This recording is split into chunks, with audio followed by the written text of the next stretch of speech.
Hello, everyone. Thanks for joining us. I'm Ivo Daalder, the CEO of the Chicago Council on Global Affairs, here for a conversation with two outstanding scholar practitioners about a vitally important subject, the rising importance of Asia and America's policy towards the region.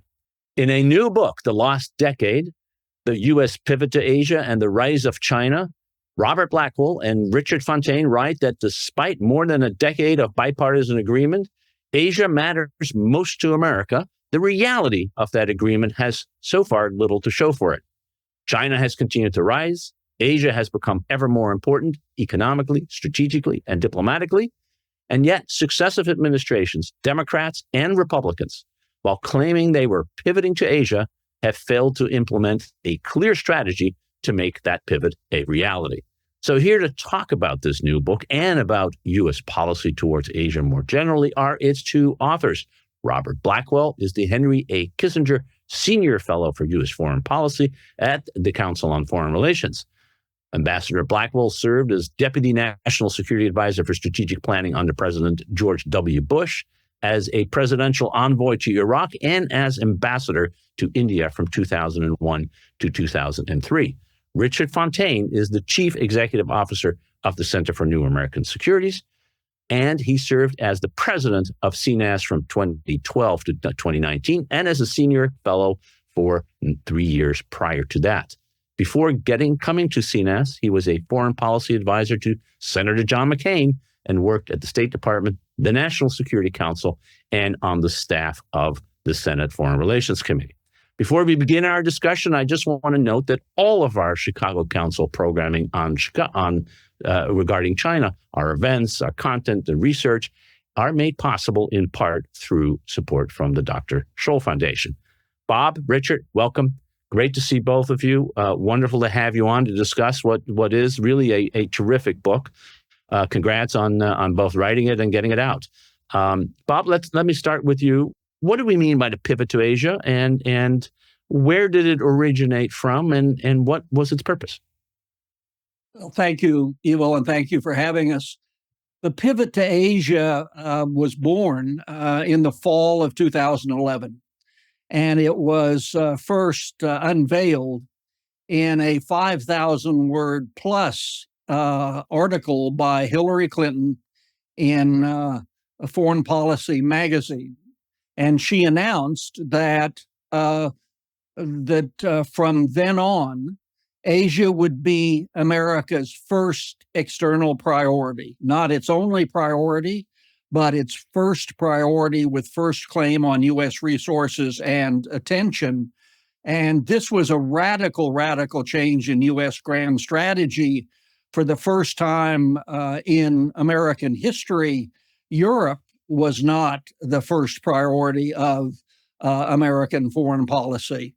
And so in announcing that, she was recognizing, as you said earlier, the growing importance of Asia. It's hard to overstate today, as it was then, its significance. It's home to 60% of the world's population, 3 of the 5 largest national economies, 40% of global GDP, 2/3 of the world's economic growth, 41% of international exports, 37% of global imports, half of the world's active military personnel, 6 of the 10 biggest armies, 4 of the 10 highest defense budgets, 5 of the 9 nuclear weapon states, and 6 of the 10 major carbon emitters. And as you said earlier, it also is the region in which America's chief geopolitical rival, China, is most active. So she announced this, and if I can just go on a bit to say that this came as a surprise to virtually every country affected by this announcement. Ambassadors in Washington raced in because their governments had heard nothing about this before that speech, and asked what ambassadors are paid to ask, which is, tell us what this is. And if Asia is going to be the number one external priority for the United States, who's number two and who's number three, and what does that mean to be number two and number three? And the administration had no serious answers to those questions. And as time went by, they continued to fail to have serious answers to those questions. I was the ambassador to NATO at the time, and I remember the pronouncement well, and I did my best to defend it. Of course, all the NATO member countries except one thought this was terrible and horrible, and guess which one thought it was an excellent idea? The French, who decided, yes, of course, the United States should pay a lot more attention to Asia, so that we, the French, can take charge of the leadership in Europe. I'll never forget the ambassador at the time, the French ambassador, saying, "This is the best thing that this is important for global security." His colleagues didn't see it exactly the same way. Richard, I think part of the story that Bob just told was known, although you have many more details about the origins of it. But I think what was interesting is it didn't work. I mean, there was this high-level agreement that we should pivot, no matter whether we should pivot from one place or not, or all of those questions that Bob rightly raised that it couldn't answer. But the reality is different. That's why your book is called The Lost Decade. So why did it fail, and how did it fail? The pivot was ultimately aimed at redistributing, reallocating, rebalancing, as it ultimately became known, national security resources, time, and attention from other regions to the Indo-Pacific, especially from the Middle East, but also at least staying kind of steady state in Europe and so forth. And so you can look at the three areas of military resources, diplomatic activity, economic initiatives, and sort of do a comparison. Where were we a decade after the 2011 announcement that Asia was going to be first from now on? Well, a few things happened. One, in Secretary Clinton's article, the first line says, as the wars in Iraq and Afghanistan are dying down, ... But of course they weren't.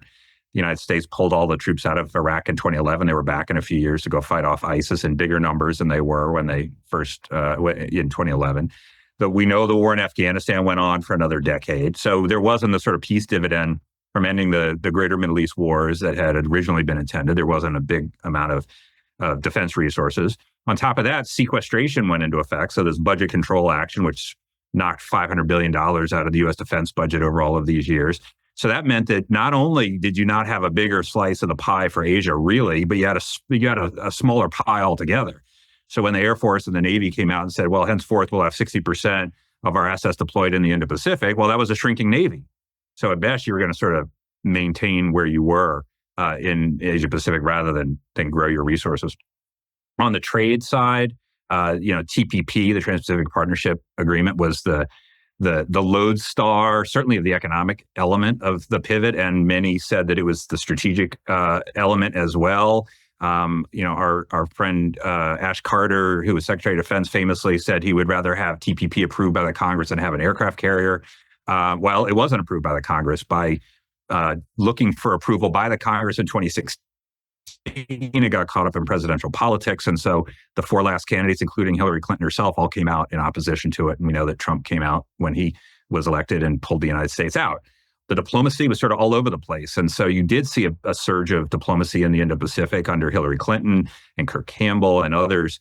When Secretary Kerry was in charge at the State Department, there was more focus on in the first year, getting a Middle East peace agreement, Palestinians and Israelis, and then after that, sealing something with the Russians on Syria.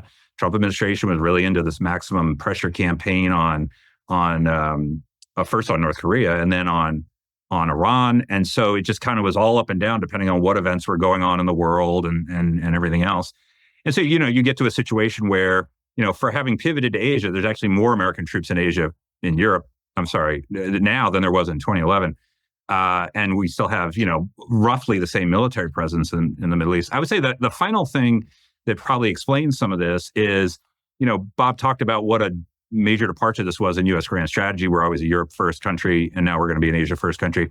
It wasn't really intended that way when it was rolled out.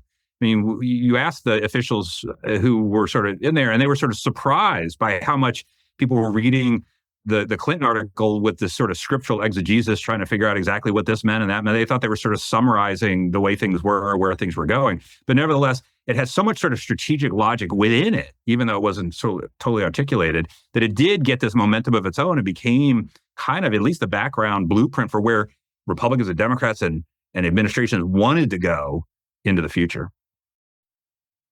Wanted to go, I think Bob is sort of right, because I think everybody thought they were doing this, and yet, when you started talking to them, you showed them the data and said, well, you thought you were doing it, but it didn't actually happen. What was their reaction? Well, denial in some cases, surprise in others. But it did have the effect, perhaps the worst possible effect, which was that, as you were saying, Ivo, our European allies believed we were pivoting and worried, and you were in a perfect place to see that as ambassador to NATO, that we were in the process of weakening our commitment to Europe and Article 5 and so forth, even though we were not pivoting. And in the Middle East, it fed the already existing perception that America was going home. And so even though we didn't pivot, the friends and allies in Europe and the Middle East, and to a lesser degree into the Indo-Pacific, thought we were. There was one country that knew we weren't, and that was China, because they keep enormous track of such things. So the Chinese, in their public expression, of course, condemned the pivot while they knew that we were not pivoting. Finally, the upshot of all of this was, and Harold Brown, when he was Secretary of Defense, had this wonderful line about the Soviets, when we build, they build. When we don't build, they build. And the Chinese, during this decade, had engineered what we call in the book an astonishing growth of power and influence in the Indo-Pacific, and then later on globally. There have been few historical examples where a country has emerged so quickly with so much power and influence, so much so that one of our surprises in researching the book was we all knew the rise of Chinese power, but to have it substantiated in over 1,000 footnotes in this book, it really is awesome in its character. So much so that we conclude in the book that this lost decade, this failure to respond to the rise of Chinese power, is one of the three most serious U.S. foreign policy mistakes since the end of World War II, along with the Vietnam War, the decision in 1965 by Lyndon Johnson to escalate, and the 2003 invasion of Iraq. That's a strong statement, because it's kind of a mistake by omission rather than by commission, but an important one, and sort of interesting, because that's why I think this book is so powerful. Everybody thought we were focused on China. Richard, I mean, by the time of the sort of second or third year of the Trump administration, there seemed to have emerged the bipartisan consensus that that the China rise was real and significant, and we actually needed to focus on this as a matter of priority. You get a new House committee that is focused on countering the Chinese Communist Party. There's a whole bunch of stuff that happens. And yet it's not really clear that much more is happening. Or can you argue that we are beginning a change, starting presumably under Trump and continuing under Biden? Well, there certainly was a change at the intellectual, rhetorical, and to some degree institutional levels. The NSC Asia director went from one of the smaller ones to the biggest over this period of time. the U.S. military started to reform itself from a military focused on large-scale stabilization operations in the greater Middle East to one thinking about the China threat and the Indo-Pacific as a priority theater and so forth. And if you look at a through line between the end of the Obama administration, actually most of the Obama administration, the Trump administration, and the Biden administration, all three will agree that if there's a priority theater, it's the Indo-Pacific. And at least Trump and Biden would agree that China, not any other country, represents the greatest long-term challenge of the United States. Okay, intellectually, rhetorically, to some degree institutionally, there has been significant movement on that front. But then you look at the notion of pivoting itself, the resources, the diplomatic time and attention, the economic initiatives or lack thereof, and so forth. And if you just define pivot as synonymous with our Asia policy, did we intensify our Asia policy? Well, yeah, every administration can point to things that they did and the previous administration didn't, or things that are new. But the pivot was the idea that we're going to elevate Asia for very good reasons, both because of Asia's promise and because of China's challenge. We're going to elevate Asia above the other region's term priorities when it comes to these things. Again, resources, time and attention, and economic initiatives. And that's where, as I walked through before, you don't see a lot of return on intellectual investment. And so, you had not a very significant increase in military resources at the Indo-Pacific. You had not any increase in trade initiatives, certainly after the TPP went kaput. And the diplomacy was sort of all over the place. And so we call it a lost decade because this actually, I think, started to change toward the beginning of the Biden administration. Biden administration came in, same general disposition toward China as the Trump administration, not the Obama administration. Wanted to prioritize Asia and started to do things that had not been done before on the military front, on the posture front, but there have been glaring exceptions on the trade front and other things. And so they started a belated pivot, but a partial one. And frankly, we are starting to do the things now that we wish we could have done more than a decade ago so that we'd be better postured to deal with the China challenge. So Bob, how do we recoup the lost decade? The decade is gone, so you can't get that. But you guys do think about and write about sort of where do we go forward? If you had your wish, what would the sort of the strategic parameters of implementing both the intellectual and idea of the pivot, but then in reality, what are the elements that we need to be looking for in order to begin this process of really pivoting?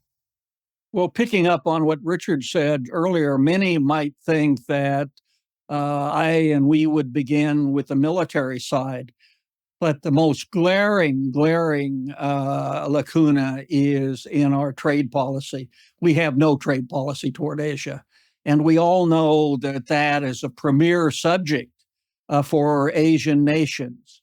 And what that has meant is that China's growth in trade with all the countries of the Indo-Pacific, almost all of them, all but one or two, have China as their major trade partner, has given Beijing even more coercive power over them.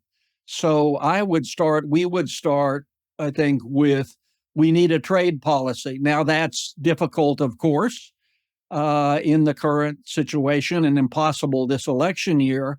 But one of the peculiarities that has been implicit in our discussion is it's not just now that there is a consensus that we should have across the aisle a pivot to Asia. That was true when it was announced as well.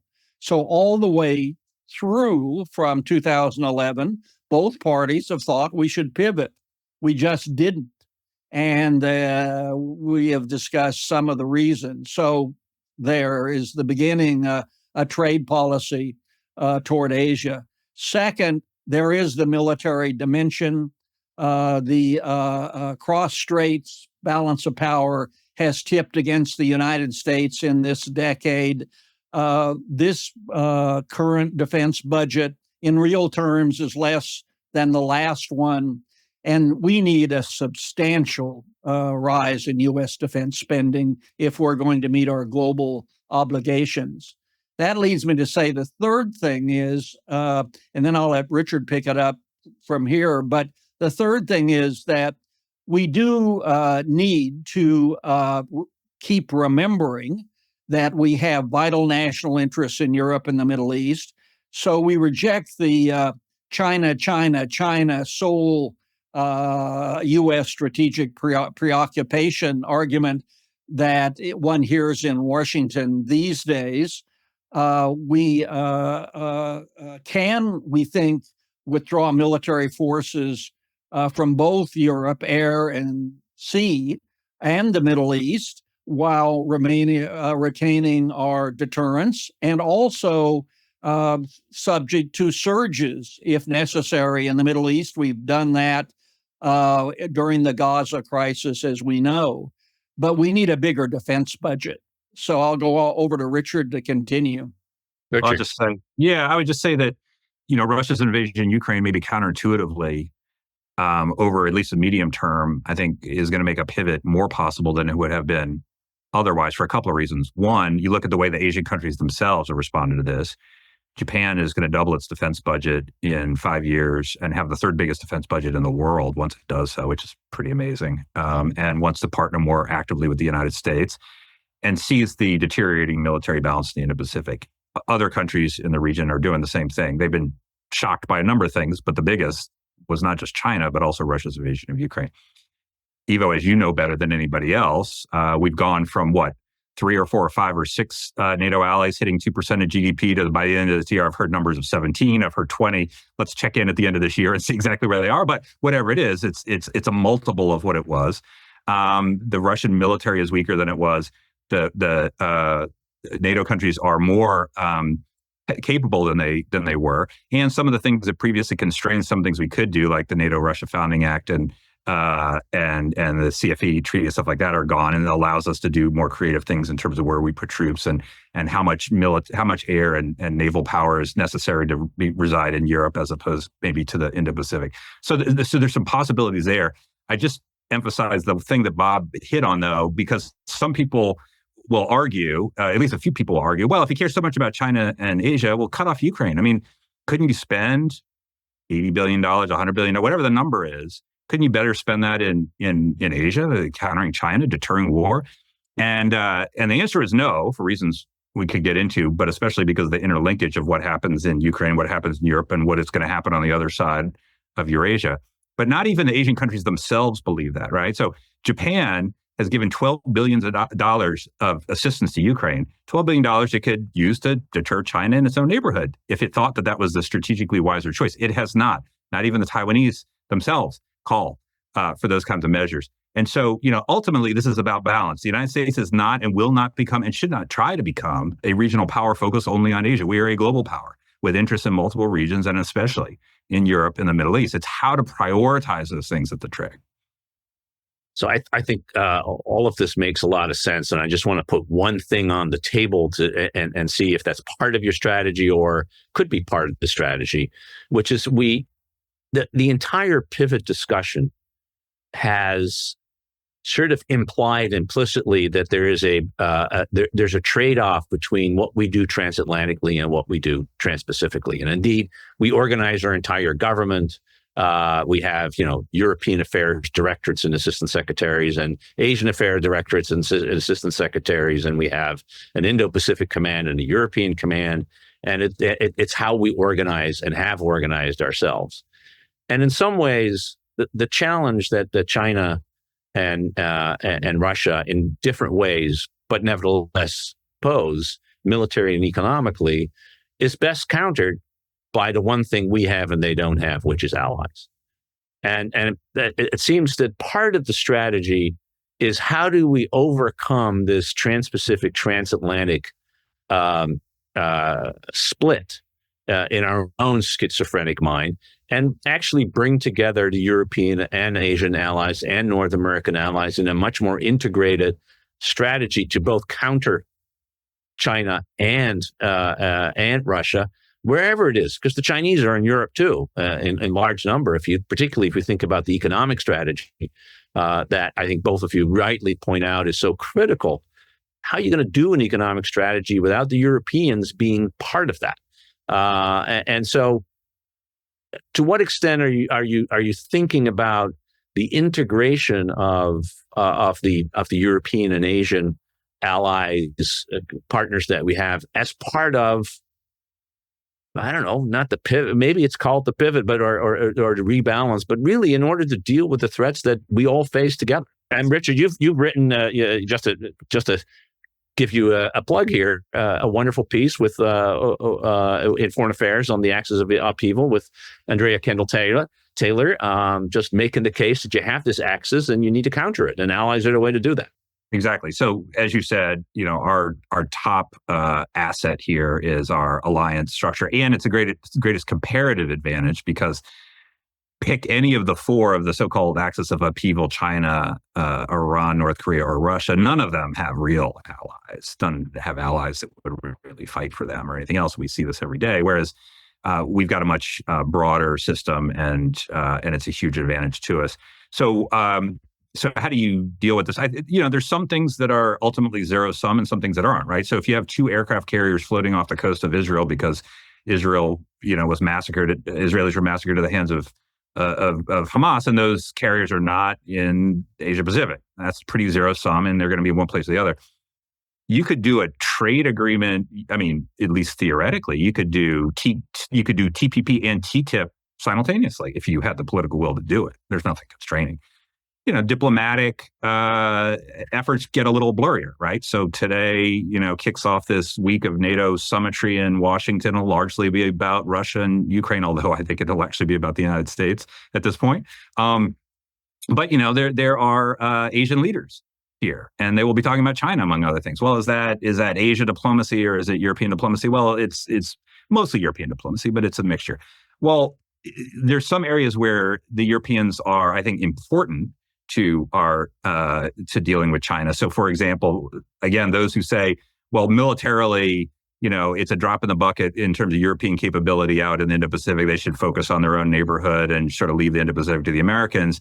I mean, maybe broadly speaking, that's kind of true. But to say the Europeans are sort of segmented out of the Indo-Pacific, if the French want to do freedom of navigation exercises or the Germans want to do Air Force exercises, I think trying to sever the mill from the political military effort out there is unwise, precisely because it gets at the strength of the alliances, but especially on economic and technology issues, right? So if you want to deal with semiconductor access by the Chinese, as the United States has decided it does, you need the Dutch.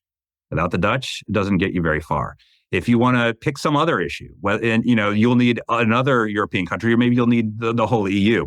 And so, no approach to China is going to be successful without the European allies with us, especially but not exclusively on the economic and security issues. And here, one of the limiting factors has always been, well, are the Europeans sort of as sensitized to the China challenge as the Americans are? And frankly, I think Xi Jinping has done a lot of diplomatic spade work to bring the Europeans around, if nothing else, because at the time of their peril, he is actively aiding their aggressor in Russia. If I can, Ivo, just add to that a conceptual point, which we all accept, and probably most of the viewers do too, but deterrence for the United States today is global in character, because the Europeans watch and judge the competence of our policies toward Asia and the Middle East. The countries, the Crown Prince of Saudi Arabia is preoccupied with the competence of U.S. policy, not just in the Middle East, but in the Indo-Pacific and in Europe. So there's a very high priority that we stress in the book on the competence of American diplomacy and foreign policy, because if it's bad one place, it has its bad effects otherwise. And I think the book demonstrates in its detail that the 2010s were not a premier decade for American diplomacy. We had two presidents who drew red lines and didn't follow through, and one could go on and on and on. And so keeping that in mind, the Europeans, not just for economic reasons and trade reasons, are crucial to an American pivot to Asia, but the interaction with them needs to be intensified, because They were not consulted whatsoever on the original pivot. And we need now, and I know this is hats off to them, that the administration is trying to do that, dealing with two live wars. But we need to do more with Europe and more with the Middle East in discussing this pivot and allaying their concerns that were hatched because of no consultation now nearly 15 years ago, so that as we go forward, we're not inadvertently damaging our vital national interests in one area as we proceed in another. Well, I think you're making the case for a complicated but yet competent foreign policy, something we haven't always had. If we can be truthful, a bipartisan failure that Democrats and Republicans fail in this. But I think you've laid out with both the consequences of that failure and how best to address them in this very, very important set of issues. I want to thank Bob Blackwill. I want to thank Richard Fontaine for joining us today. The great book, The Lost Decade, the U.S. Pivot to Asia, The Rise to China, available in all of your bookstores and online. Do get a copy, and thanks for tuning in. And we'll be back again with one of our future events. And just to underscore, the Dr. Scholl Foundation underwrites all of our China-related programming here at the Chicago Council on Global Affairs. Thank you all for joining. And Bob, Richard, thank you for being part of this. Thank you for having us.